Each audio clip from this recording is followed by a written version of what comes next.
Assalamualaikum warahmatullahi wabarakatuh. Salam sejahtera bagi kita semua. Perkenalkan, saya Syahruddin, Reskom MPDFkom, dosen tetap pada program studi Teknik Informatika Sekolah Tinggi Manajemen Informatika dan Komputer YI.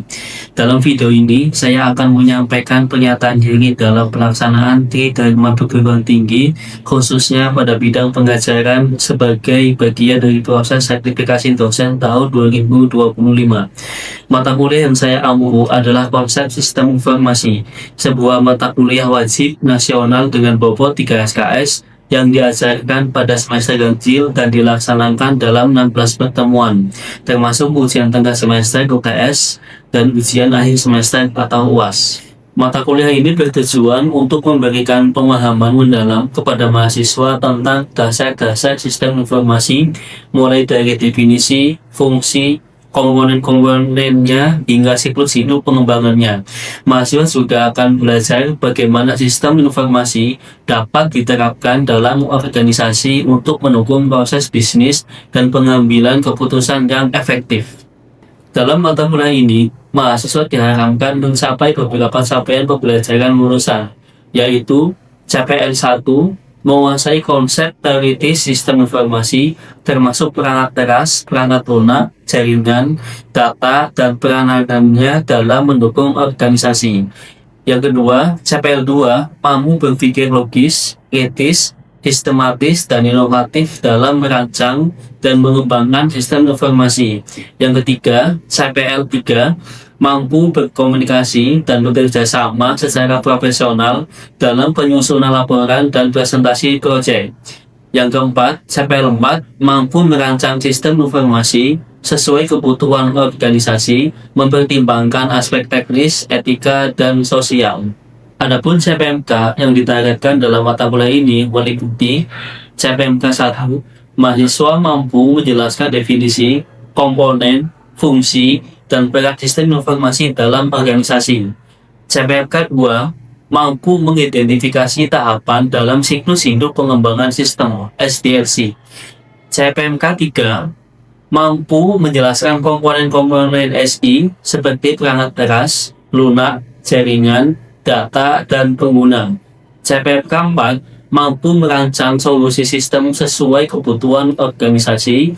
CPMK 5, memahami etika dan dampak sosial dalam penerapan teknologi informasi.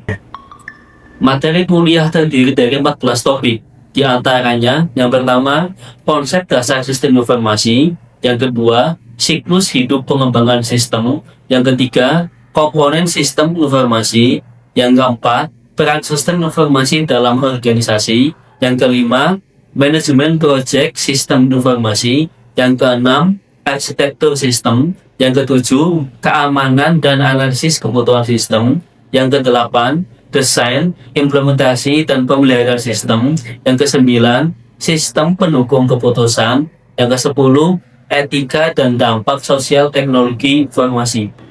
Perkuliahan dilakukan secara tatap muka langsung dengan bantuan berbagai media seperti PowerPoint, Google Classroom, dan Zoom.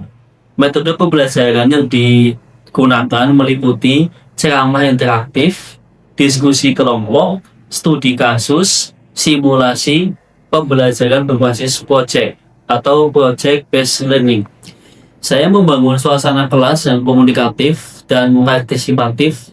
Mahasiswa didorong untuk aktif berdiskusi, mempresentasikan hasil tugas, dan memecahkan masalah secara kelompok. Dalam setiap pertemuan, saya membuka ruang tanya jawab untuk mengasah pemahaman mahasiswa secara langsung.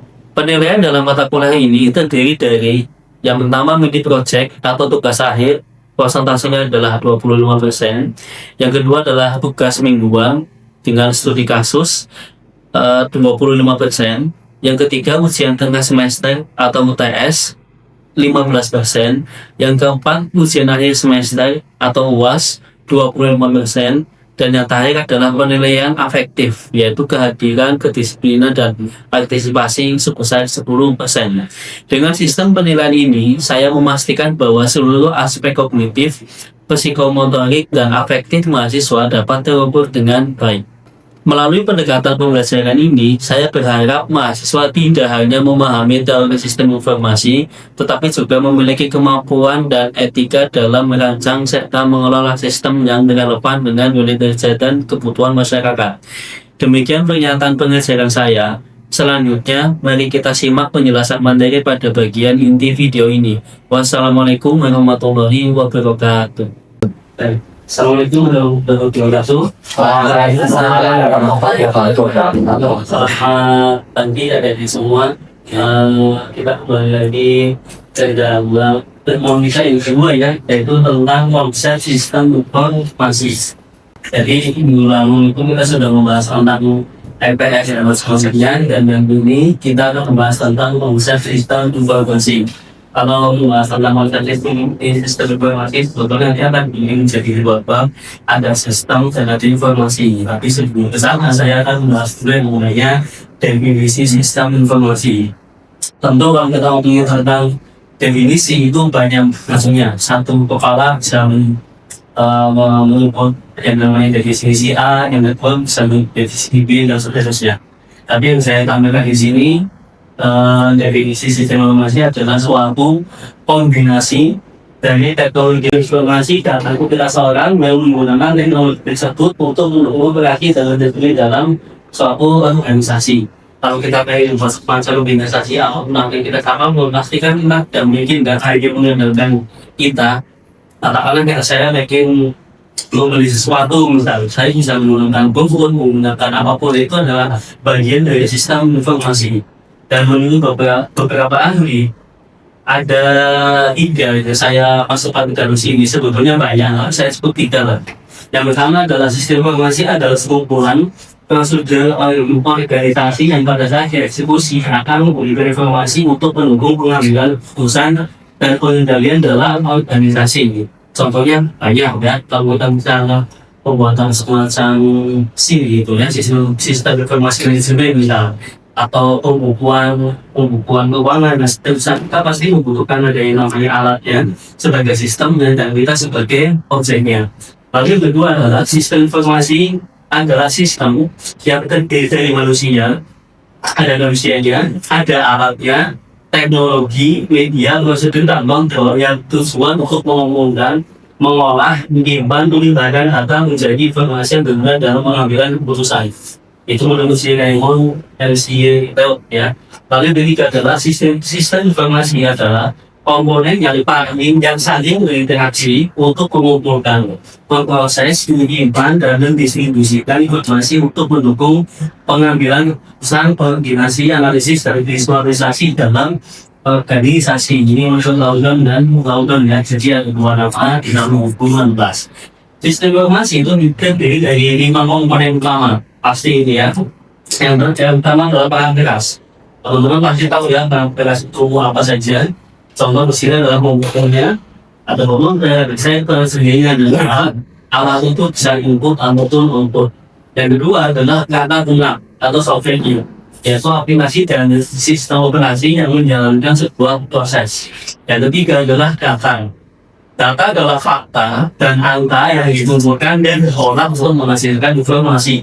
Yang keempat adalah prosedur, yaitu instruksi dan aturan untuk mengoperasikan sistem, dan kelima adalah manusianya. Ada 1, 2, 3, dan 4 kalau tidak ada instruksi dengan takutnya ada IPA ya segala macam, juga bagian dari sistem informasi ya. Dengan adanya tersebut kita jadi bisa gampang gitu. Lalu dulu mungkin ketika akan kita mengambil keputusan itu diskusi dengan lawan yang lain misalnya gitu ya. Tapi itu nggak bisa valid ya. Nanti teman-teman mungkin akan di semester yang baru itu akan 6 dan 8 itu akan ketemu PKL, ketemu CNC ya. Ini pasti membutuhkan sebuah alat gitu ya. Salah satu alat yang itu adalah untuk mengambil keputusan. Yang kedua adalah pendidikan karir jenjang nasional. Yang ketiga adalah mendukung strategi bisnis. Yang keempat adalah meningkatkan komunikasi dengan efisiensi.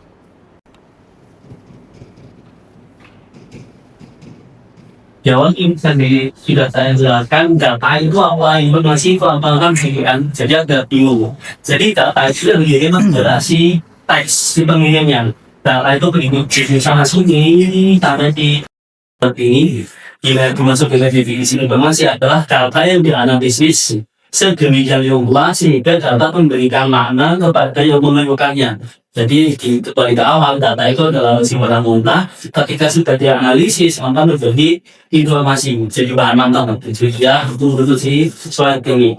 Lalu yang kedua adalah menurut BOS, data yang telah diolah. Jadi data itu masih menjadi bahan mutlak. Data itu yang telah diolah dan dianalisis secara formal dengan cara yang benar dan secara efektif sehingga hasilnya bisa bermanfaat dalam operasional dan tidak jadi produksi BOS. Lalu menurut dari bahasa sistem dan saya itu tanpa adanya tujuan untuk pengambilan keputusan itu pasti tidak mungkin. Nah, kualitas informasi itu apa? Ya, menurut Sugianto yang pertama adalah harus akurat. Data yang setelah diolah lebih sebuah informasi yang utama itu harus akurat. Akurat di sini tidak boleh salah alamat, tidak boleh salah jalan.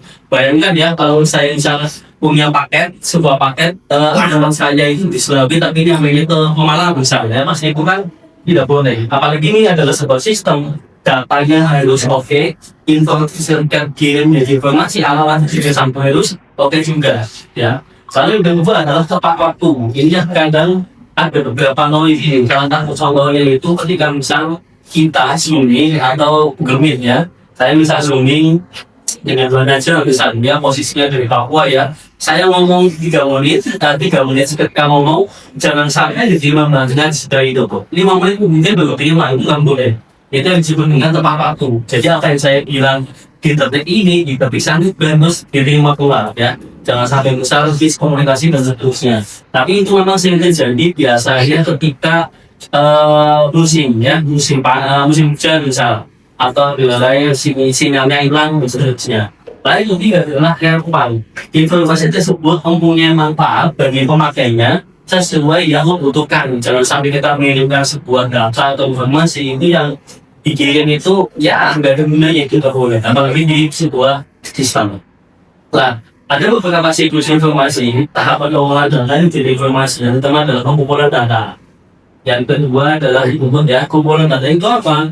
Yaitu proses pengumpulan data asli dengan cara tertentu.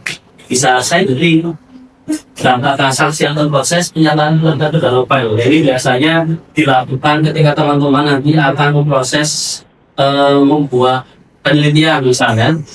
Saya membuat sebuah penelitian di kampus tentang kepuasan mahasiswa. Lalu yang pertama saya lakukan adalah mengumpulkan data. Mahasiswanya saya kumpulkan, saya membuat beberapa poin, membuat beberapa pertanyaan, akhirnya disebut dengan pencatatan data masukan. Dan kedua adalah manipulasi data. Operasi manipulasi data yang dilakukan tepat berupa klasifikasi itu. Ini bentuknya masing-masing nih. Teman-teman akan bisa menggunakan klasifikasi, pengumpulan data dari mengumpulkan atau menggunakan distribusikan supaya dianggap ini adalah penelitian sistem yang teman-teman lakukan, bukan bukan harus ada bukti itu harus didistribusikan. Nah, tadi tentang koneksi, lalu selanjutnya adalah tentang penelitian sistem yang hanya saya ubah ada supaya ini yang ingin ada. Penelitian sistem adalah terdiri dari bagian-bagian yang saling berkaitan yang saling berkooperasi bersama untuk mencapai sasaran dan tujuan.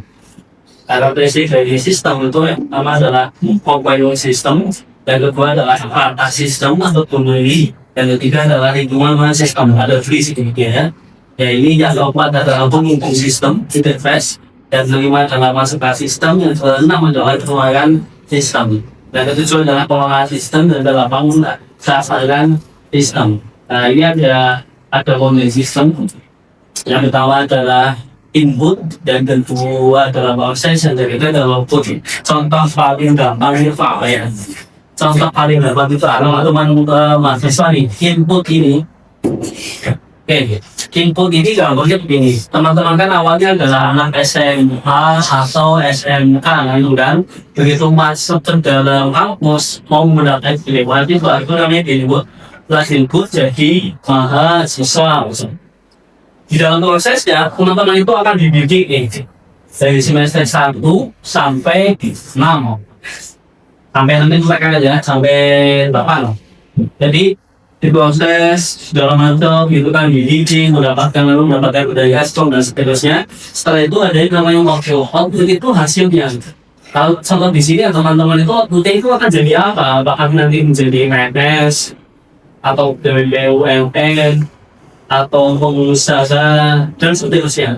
Gampangnya contohnya itu kan, gampangnya itu adalah gitu ya. Input itu adalah ketika teman-teman proses menjadi mahasiswa, lalu apa namanya, seperti di mahasiswa itu karena prosesnya dari semester 1 sampai 8 ada sidang, skripsi, skripsi itu PKL ya, bagian dulu magang, skripsi, dan dinyatakan lulus S1. Dan setelah lulus itu nanti dampaknya itu apa? Bisa ada yang jadi PNS, BUMN, nantinya ada yang menikah mungkin ya, sudah tahu ya. Oke. Nah ini contoh model dari dua sistem dari rumah basi. Tadi sama sebelumnya ada input, ada proses, ada output. Outputnya itu masuk dalam sensor ya, sensor itu macam-macam yang sudah disebutkan. Ada BUMN, ada macam-macam. Lalu unit pengendalian ini masih di kabel. Apakah masih standar yang masih sama dan dengan standar satu, atau dia masuk ke dalam unit pengamatan? Kalau itu ya nantinya ini belum oke lah, hal gitu. Ya ini saya lakukan.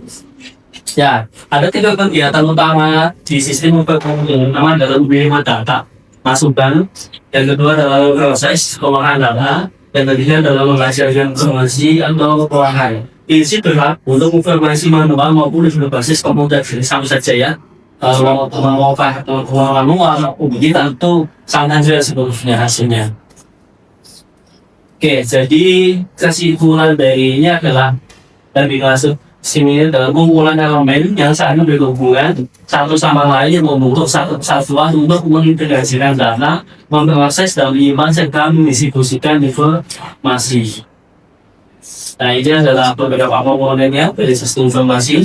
Ada pemakai itu adalah kita misalnya, yang kedua adalah visual, yang ketiga adalah masukan proses pengeluaran, dan keempat data, yang kelima adalah teknologi.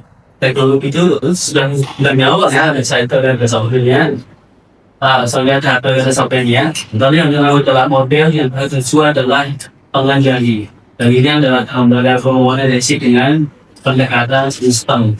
Nah ini teman-teman bisa jadi nanti yang di mana kuliah ini kan untuk softwarenya. Yang diikuti apa? Ada hardware, ada software, ada data, ada STL, ada prosedurnya.